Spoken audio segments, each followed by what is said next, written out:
Good morning. It's Wednesday, June 14th. It's hump day. I think I announced it yesterday that it was hump day. It wasn't hump day. Today is official hump day. First off, thank you, everyone. We got our Spotify 4.9. Thank you to everyone. If you don't know what that means, if you listen on Spotify, you have some stars that you owe me. Just go up to the top, hit the 5 stars. I'm at 4.9 again. I think some people rated me. I don't see a breakdown.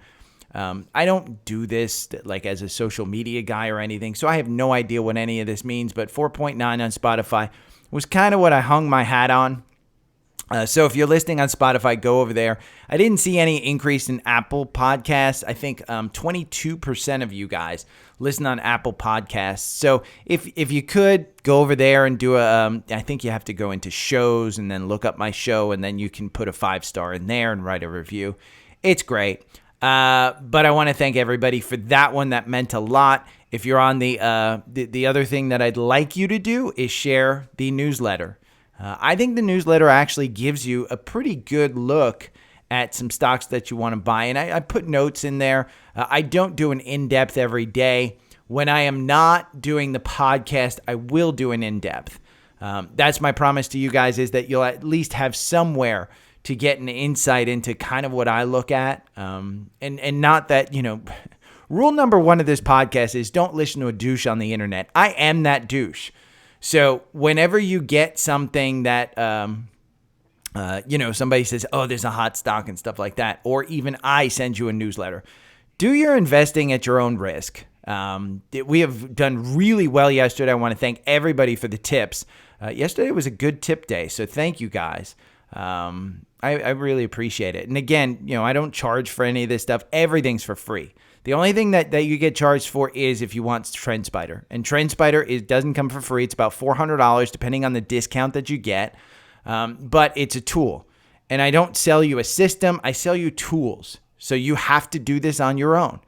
The goal is that after a while, you just need my newsletter. You don't necessarily even need to listen. You can listen for, the anecdotes for what I'm going through right now, which is 2 dogs on the floor crying because it's thundering and lightning outside. But the tools that I give you are fantastic. I mean, TrendSpider is just an unbelievable tool. I don't trade without it.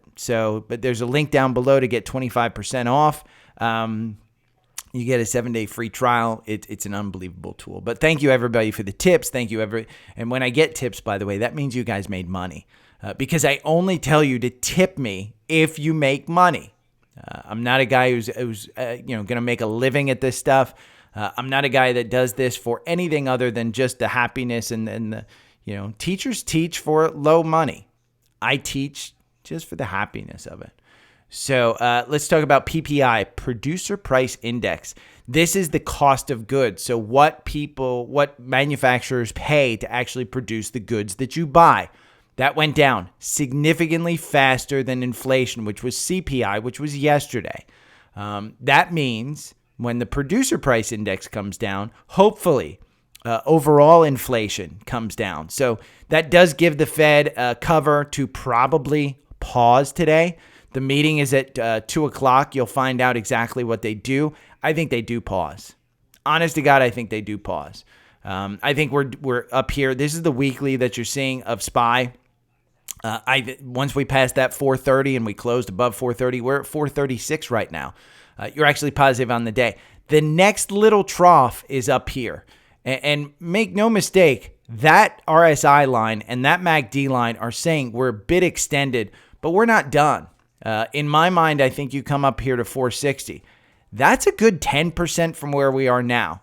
It doesn't mean that we get there overnight. Doesn't mean that we won't come back down. But that 50-day is starting to turn positive. Trade the trend.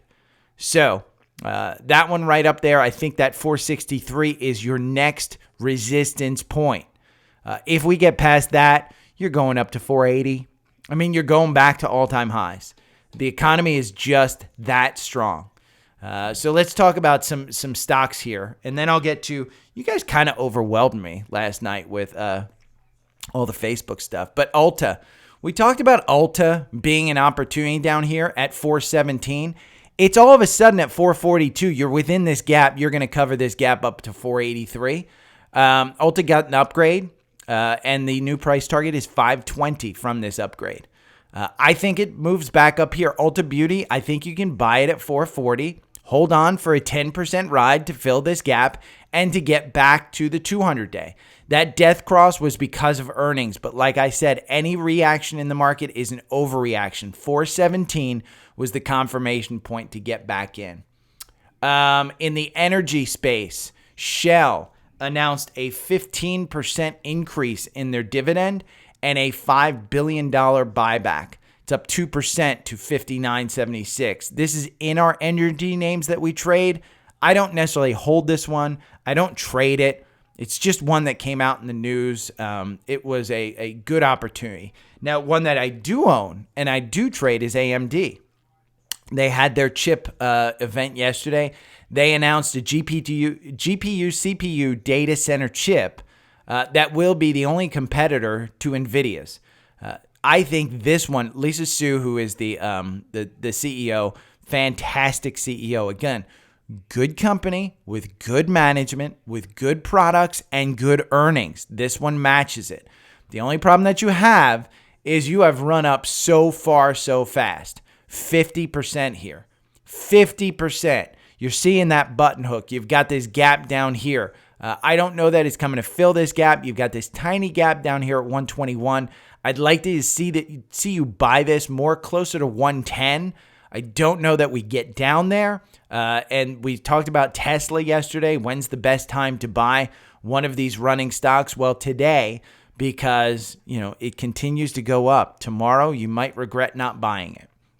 So long term, I would say you're probably fine buying AMD. Short term, you might experience some pain. I mean, look, this is the all-time high back here in 2021. It's 150.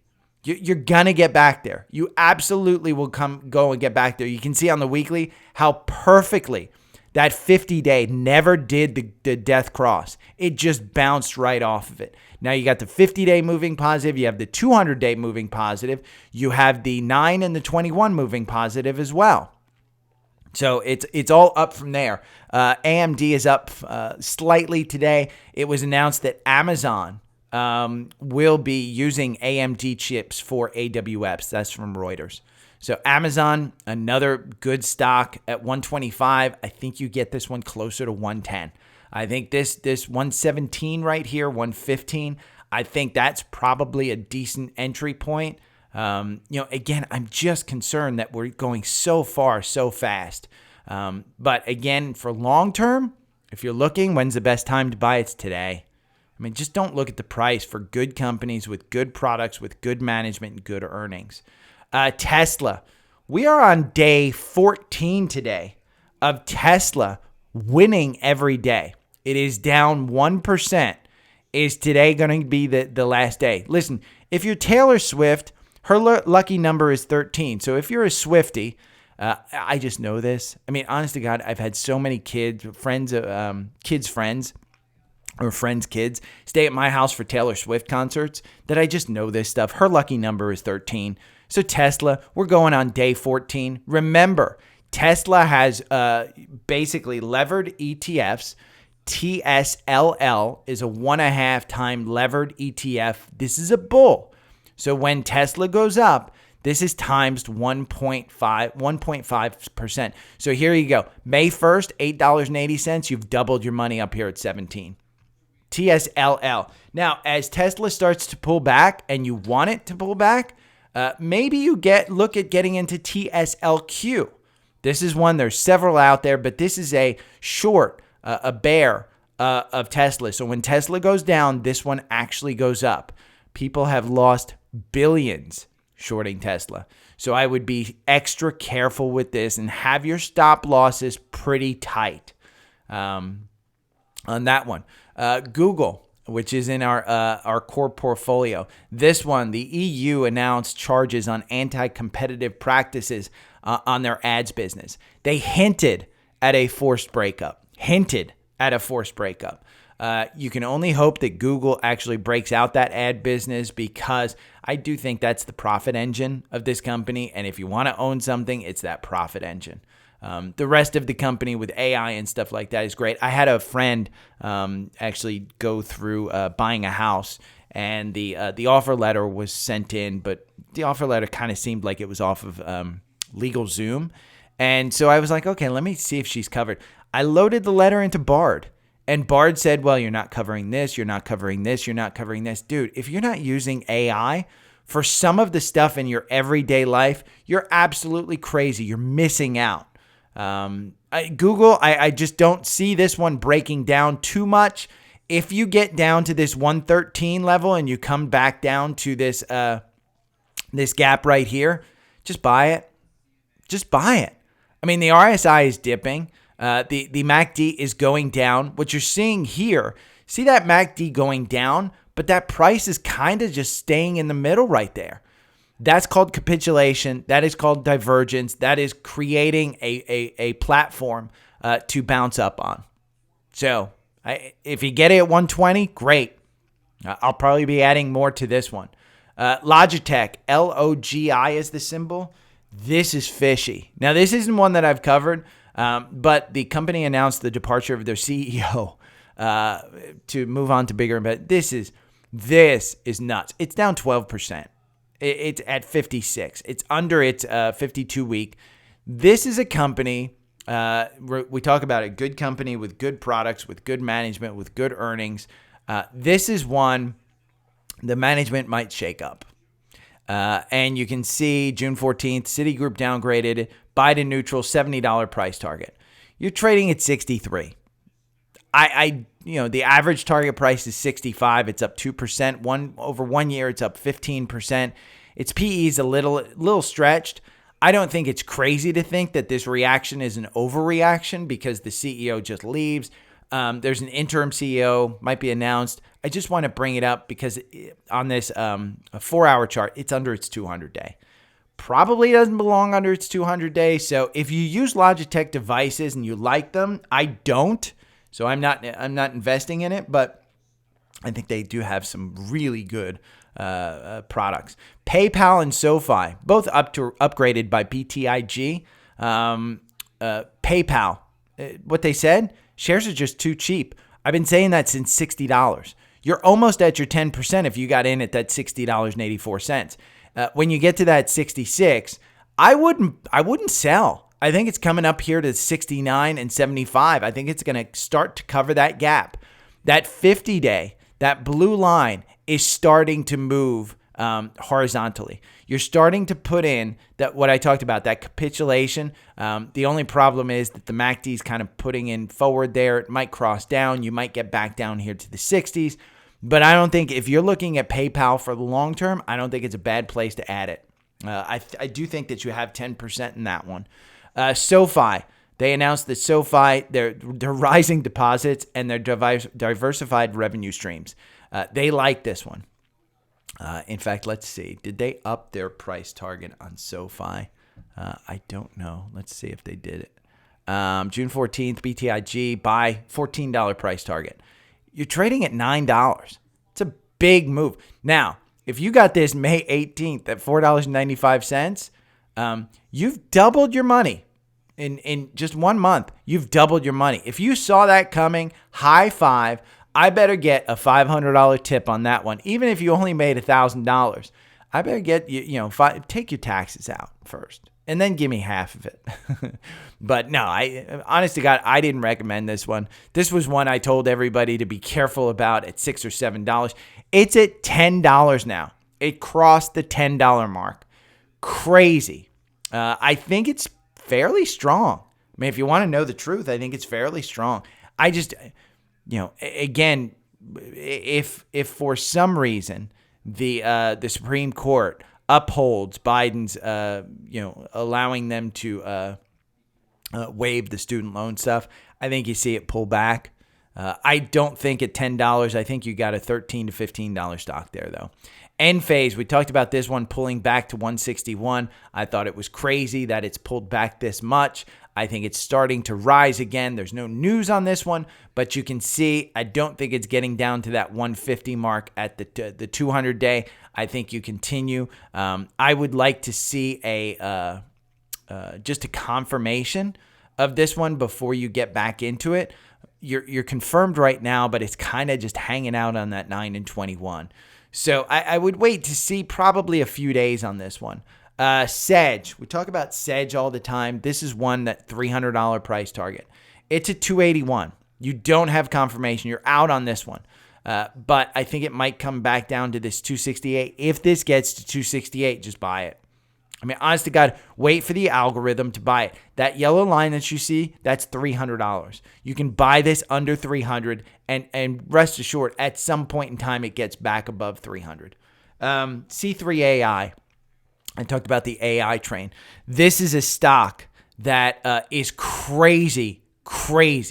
So this is the gap, the falling down here is when Hindenburg Research basically said, hey, this is a scam company.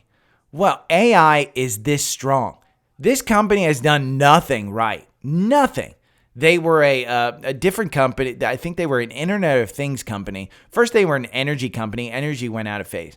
Then they were an Internet of Things company. That went out of favor. Now they're an AI company. So I do not think that this company is very good. It's a trade. But it's at $42. If you got in May 1st at that 18, you've doubled your money. You've more than doubled your money. I mean, just crazy stuff. But I wanted to bring it up because it's there. Mara, which is a crypto miner. This is putting in capitulation right here.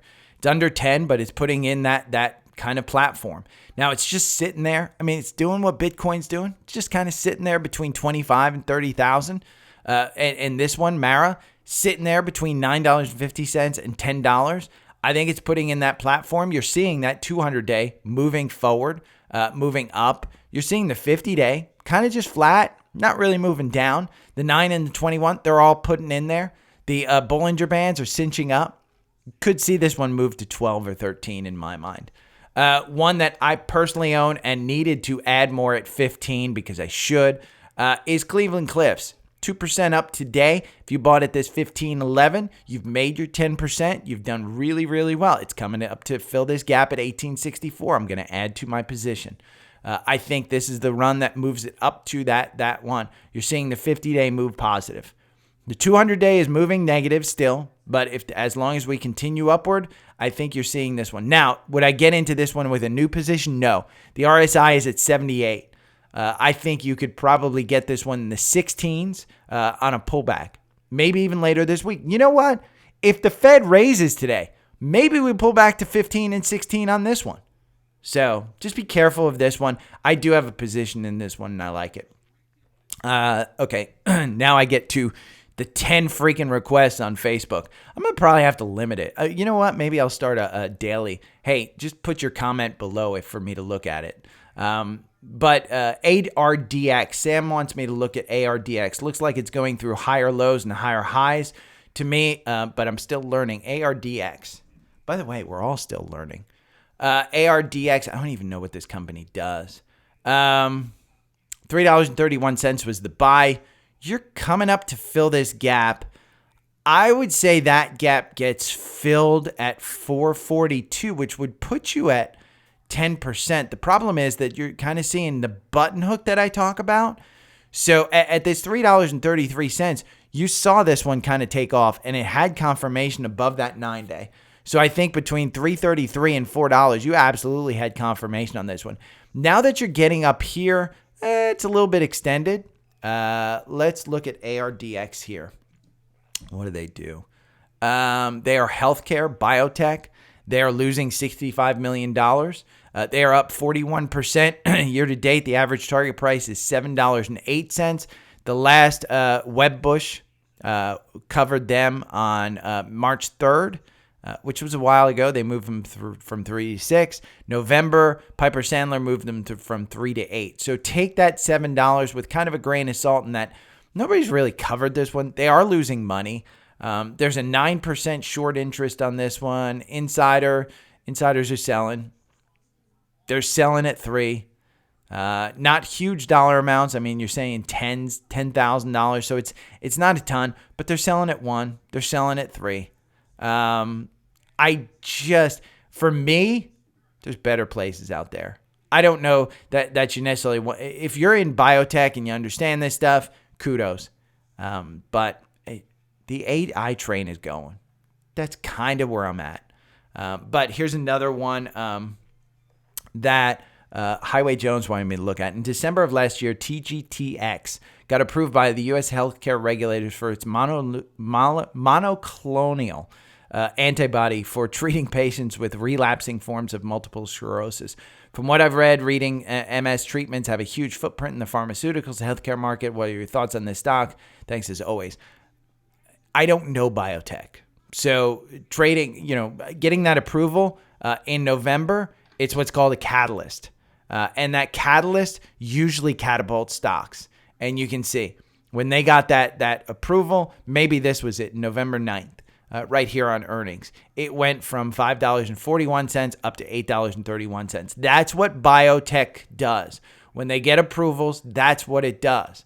Now, since November of last year, you're at $27. That's 3 times what you were at. Do I think that it's an absolute? Look at this. I mean, from $15 here, March, it looks like March 21st, you had a 95% gain on the algorithm, which underperforms, by the way. The algorithm loses you 85%. Buying and holding this stock loses you 25%. Because here's the way to look at it. From a long-term standpoint, I mean, this just got approval, so it went up. This was during free money, and there was rumors of this. Yeah, it went up. So I don't know that it's a long-term. If we go over here to TGTX, to FinViz, and we look at this stock, they're losing $168 million. They have cash on hand of 89 cents. They have 140 million shares out there. So they don't have $168 million to lose again. They're going to have to do a dilution. So they're going to have to raise money. That's essentially what biotechs do. Is if they just lose money, they're going at this level, they will raise more money, and that will come down to $12 when they start to raise more money. Now, if the MS treatment winds up being true, then you got a 3, 4, 10 bagger in there for you. So I do think that one. I'm just not a biotech guy. I mean, I don't want one that's going to go up 300% and then lose 300%. I want something that's going to continue growth, which brings us to Richard asked me about Zim. I'm not a fan of Zim. This is an Israeli company that got some retail trader hype over probably 21, 22. And during the shipping crisis, when you had increased shipping, shippers were basically able to name their price and people were paying it to ship their goods. That's no longer the case. And so you see March of 2022, this was an $80 stock. They were paying somewhere in the neighborhood of 80% dividends. It was huge dividend stock and it was huge growth and it just kept going up. But look at that long term. Do I think that this is a good company? No. Essentially, when they paid out dividends, you had to pay 25% in taxes because it's an Israeli company. I just don't see this one being a solid investment. You want shipping? Go FedEx. You want shipping? Go UPS. I just, you can say that I'm crazy on this one, and maybe I am. It's up 1% today, $13.52. You can go over to FinViz. They are making $2 billion in income. Dividend, like I said, dividend is 127%. But their dividends have been cut back because they're not able to charge. April, JP Morgan, overweight to neutral, $20.80. You know what? If you get up to $20.80 from $13, that's a great trade. For me, I just don't like this. If you're paying out 127%, you're not reinvesting in your company. The taxes also kill me. I'm not a fan of this one. I think it got some retail hype way back when, and I think that's what took it up. I just don't see that retail hype bringing this one back up. If it does, kudos to you. But But I'm not a fan of this one. Remember, I'm a tech guy basically, and you're on the AI train. I always say this, there's better places to put your money, and I think there's better places to put your money. Right now, one of those better places is probably UNH. Ironically, this is, and I don't mean putting it in now. I had a $500 swing trade on this one.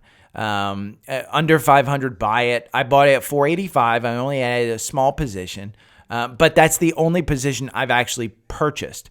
I think it was 5% of my lot sizements. So, am I getting out of this one? Probably not. I will probably buy more.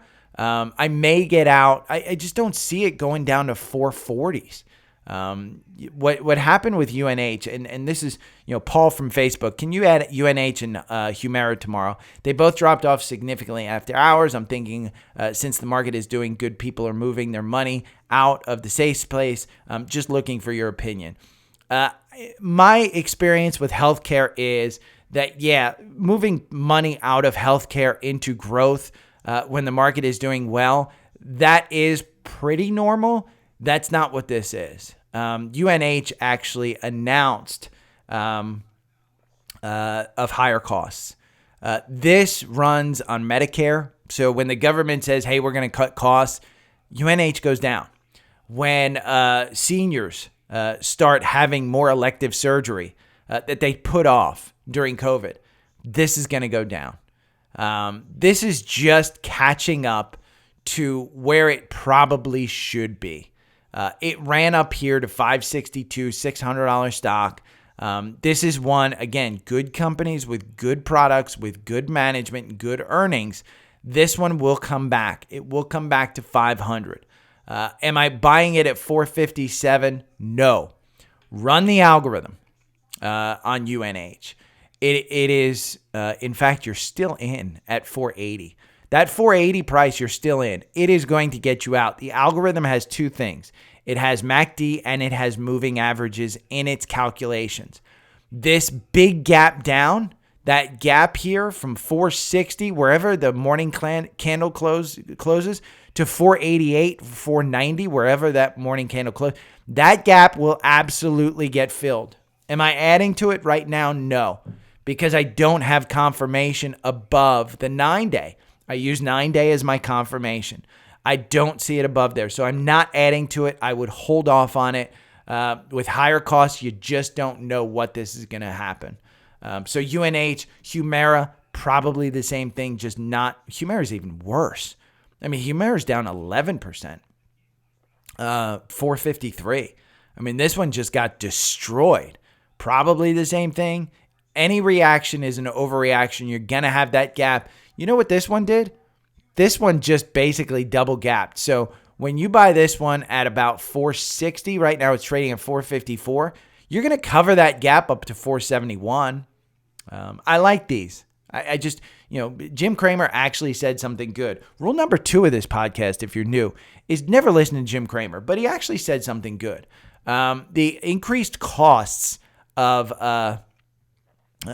for Humana and for the managed care companies probably benefits device makers like GE Healthcare. And he brought up, MRI stuff. This has a gap up here between 83 and 86. I think it goes to cover that one. It is expensive. GE Healthcare is expensive. It is basically a spinoff of GE, $35 billion market cap. They haven't announced earnings yet, so they will announce earnings at some point in time. It is up 33% year to date. This is a healthcare company that's up 33% year to date. You just started having the 200-day here. You're above the 200-day. You're not above the 9-day. The 9-day and the 21-day are moving negative. The 50 days moving negative. I would hold off on this one, but you're seeing a large amount of volume between 76 and 78. That's your volume shelf. So I do like this one. I think Jim Cramer is right that we could start to see a pretty good benefit here to these. Let me see. Oh, no more data. I'm looking for my volume shelf to move it. There it is. If we move this to its highs, you can see the volume shelf is kind of just there. People have decided 77 to 78 is that volume shelf. Christopher from Facebook. Hi, Gary. Thanks for the helpful tips. Any thoughts on Disney, Carvana? So my thoughts are, I've been wrong on Carvana. I've been wrong on Disney. But Disney, I still say, is a $100 stock. Buy it under $100. You got this $87 buy-in right there. You what? $94? What? 10% from May 31st in a month? In half a month? You're starting to cover this gap between 95 and 100. I mean, if you want to buy it at 94, I don't think it's a mistake. You have confirmation. Will we see that $87 again? Probably. Their costs are just out of line. But, part of what happened was when Apple announced their headset, Disney was one of the providers that said they'd be doing content for it. So is there a Disney-Apple convergence? Does Apple actually buy Disney? Maybe they inject some cash into Disney for some content. So I like this one. Again, for a long term, I like Disney. I just don't think you're going to miss on that one. Now, Carvana, different story.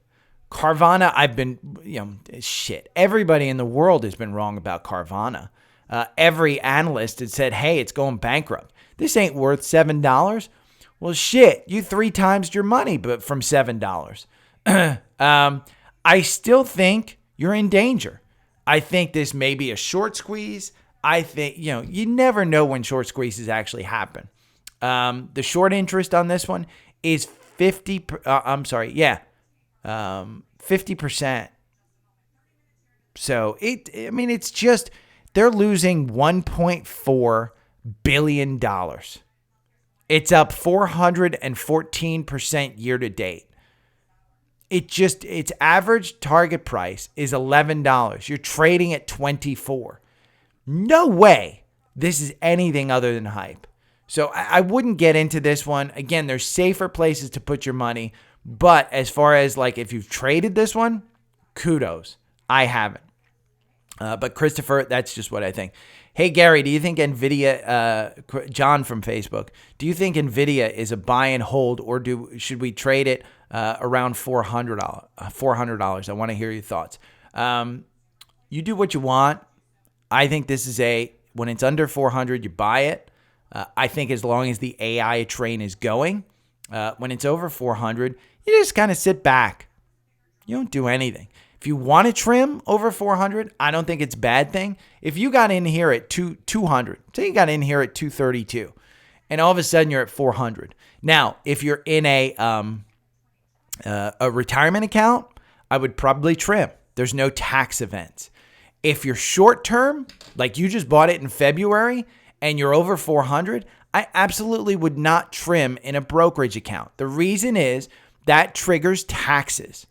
So you're going to pay income taxes, and whatever income tax bracket you're in, remember, it's marginal tax bracket. So say you only earn $40,000 of total income in a year, adjusted gross income.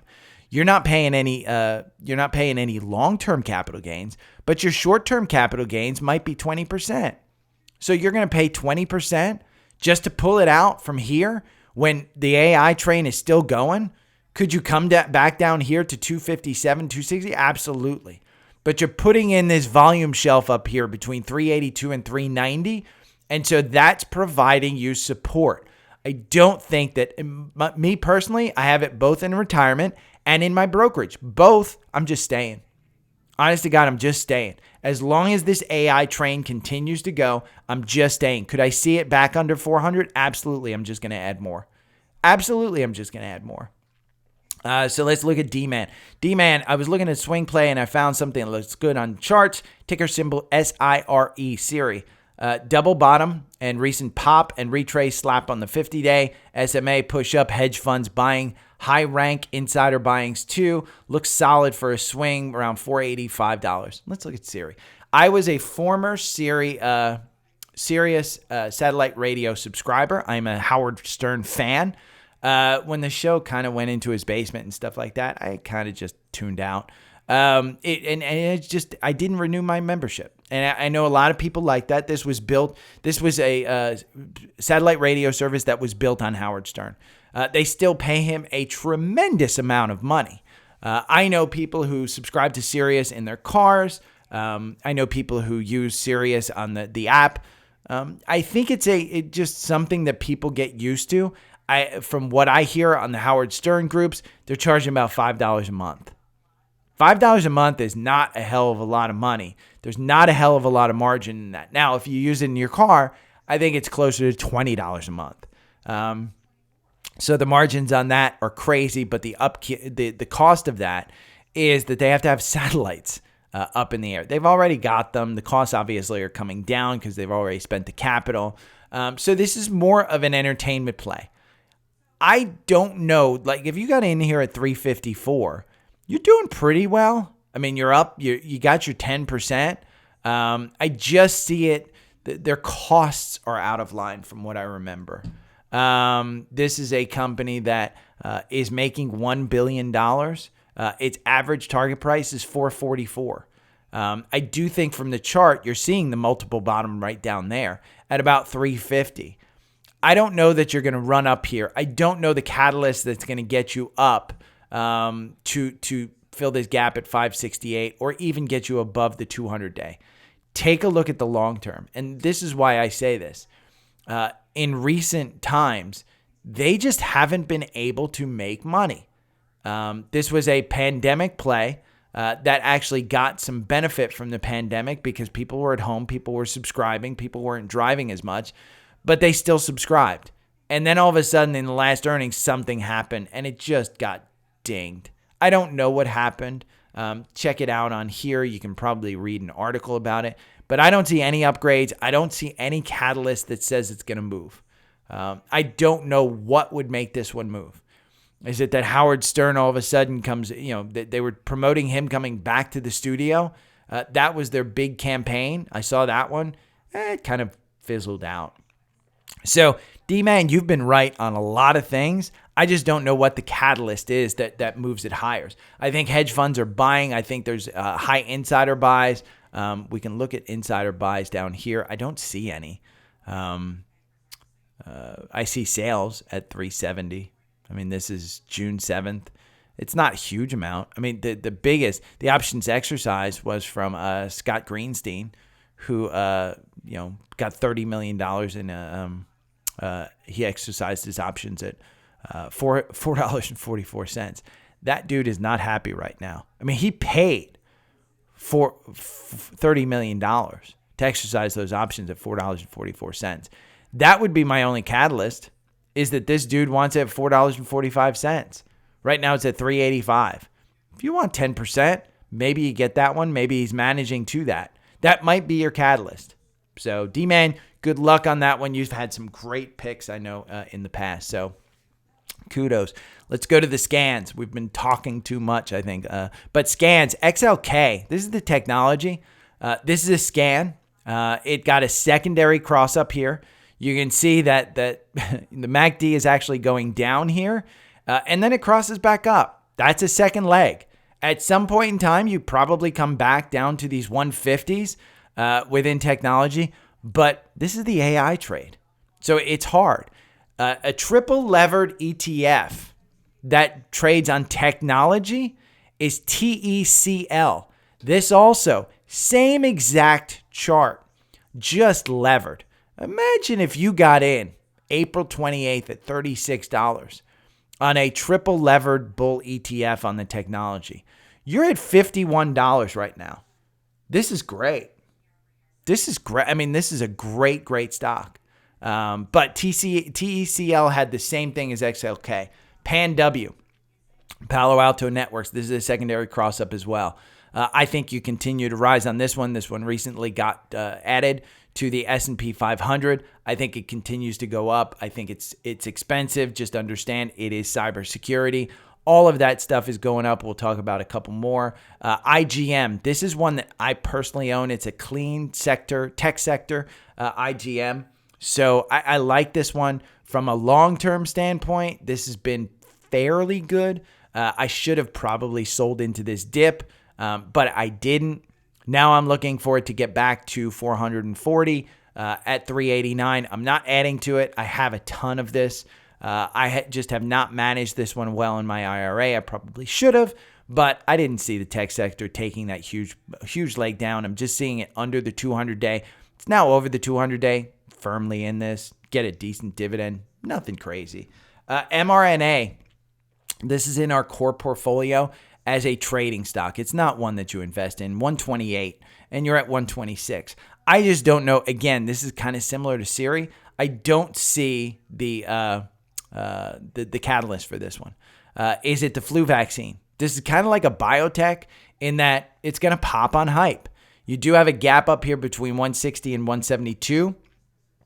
Typically and historically, this one has filled those gaps. It has absolutely filled those gaps. You got your 200-day back here on the weekly in October 2022, and it's just under that 200-day. But it's been a falling knife. I mean, it's been a good trade around 150. So 126, I don't know. I'm not putting my money in. Triple levered ETFs, we had a secondary cross up on TQQQ again. TQQQ has just been one that has given back to people, 3, 4, 5 times. It's been one that you can hold on to in this bull market. It's still got confirmation. It's got that secondary cross up. You are way up here at 1.32 on the oscillator. I mean, that's just as high as it's gone. So the RSI is at 75. It's a little bit extended. UVIXI. At some point in time, the VIX goes up. And I don't know when it is, but the VIX is at 14 right now. You've got a reverse split coming up on June 23rd. This one got a cross up here at $2.24. This has been an absolute loser. Absolute loser. So I just have it in the list. It's one. If you want growth, VUG, secondary cross up here. This was the initial cross up was 251. You're at 277. This is the Vanguard growth. So it's super low cost. The fees are super, super low. Another spider sector is XLC, the communication sector. This has been crazy. I mean, for a sector to be in the 50s, 59, twice you've had a buy here at 59. You're at 64. So you got your 10%. You got your 10% in what? A little over a month on a sector, communication sector, a good one. ARCW. This is their web focused fund. $48 was the initial buy on May 8th. It's a secondary cross up.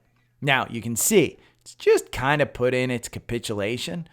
It's not huge where it crossed down and then crossed back up, but you do have confirmation, and it's trading at $56. I think the play on this one for this year has been $50. Honest to God, I think you'll get it at $50. When you look at the volume shelves, we're going to pull that back. See, it's right here at 50.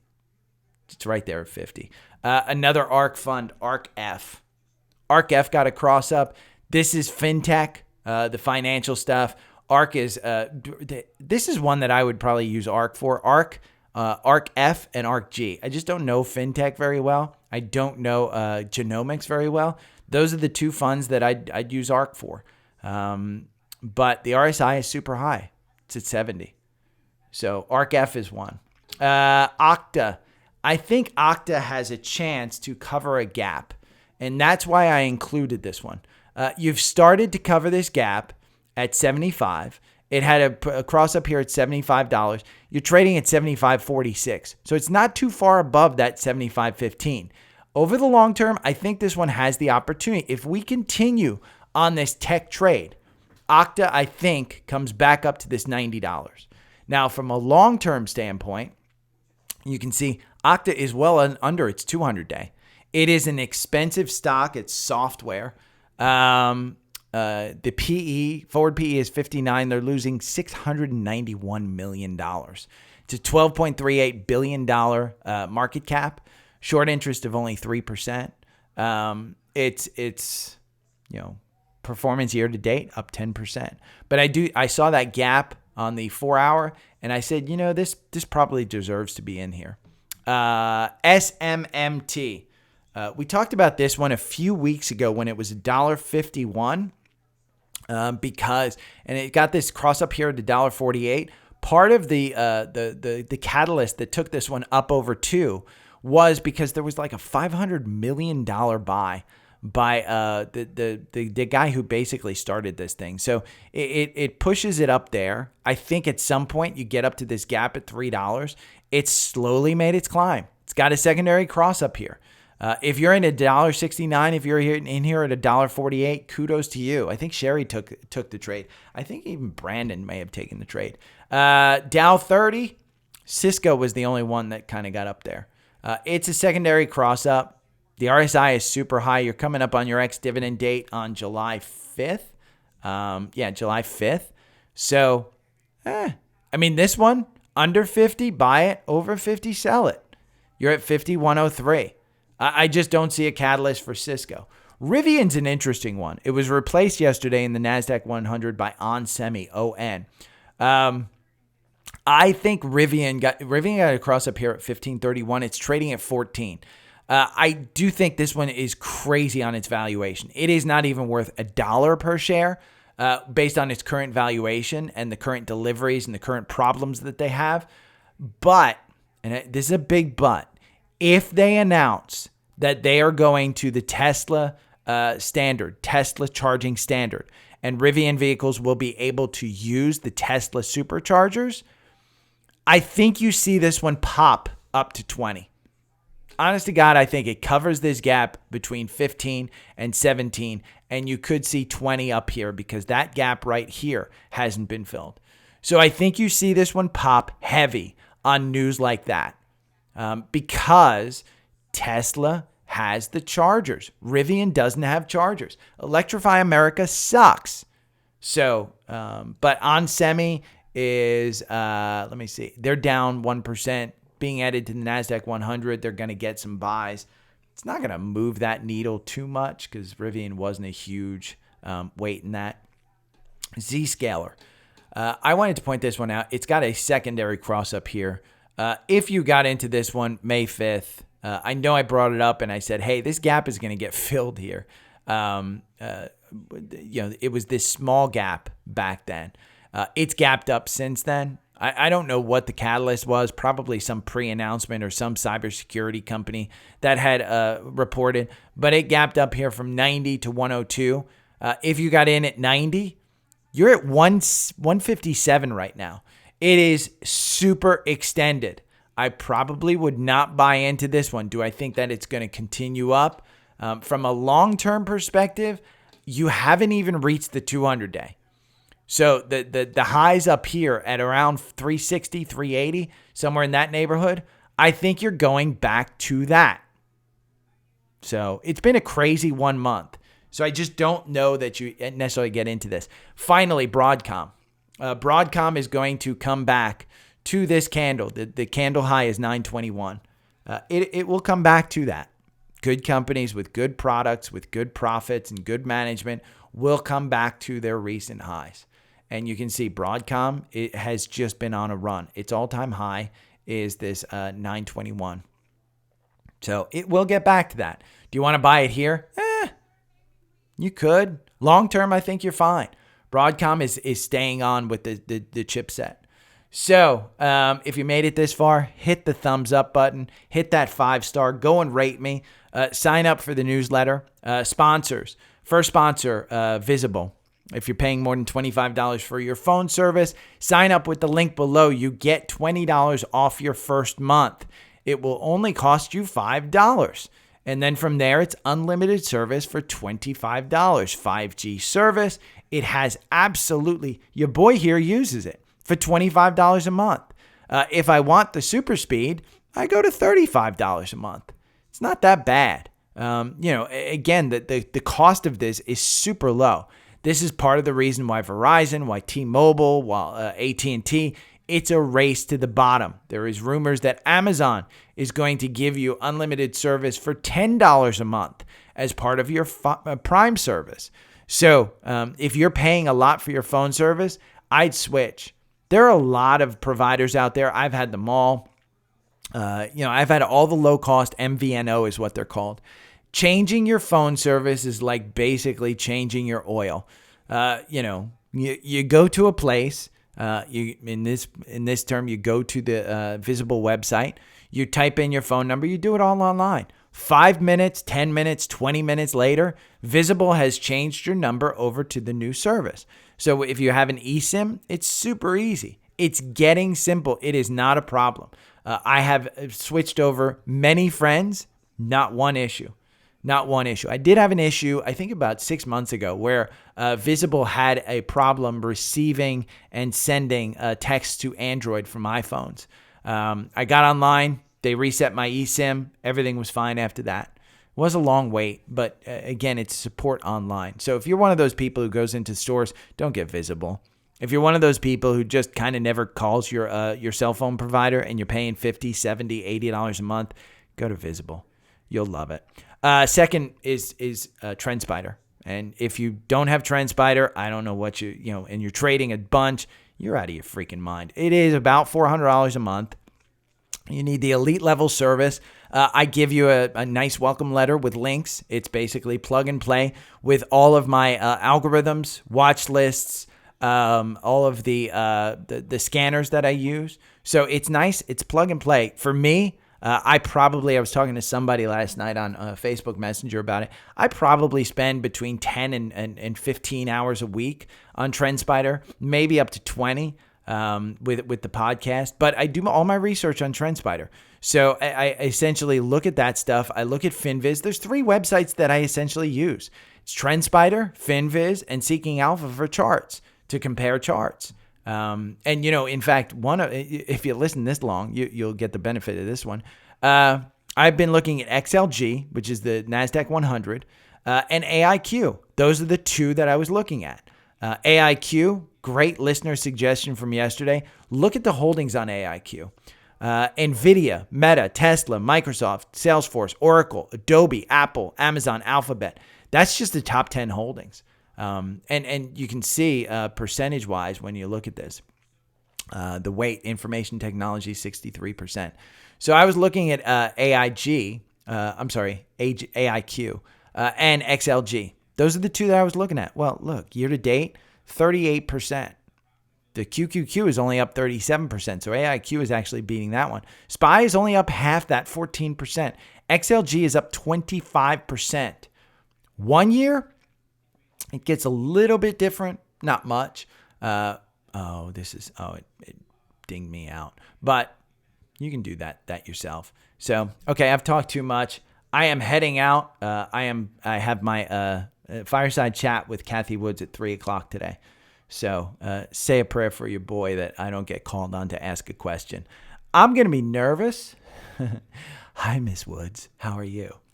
She's a legendary investor. And I was in her funds. I made a lot of money on her funds. And then I wound up losing a lot of money on her funds. So I didn't manage correctly. And I believed her. I do think that she is an economist. She understands this stuff. I think the research that ARK does is amazing. I just think the setup of her publishing all of her buys and sells at the end of the day just opens it up to criticism. It opens it up to shorts. It opens it up to kind of manipulation in that fact. So I will ask her a question about that stuff if I get the chance. And maybe I'll screen record. So, okay, take care. I will talk to you guys tomorrow.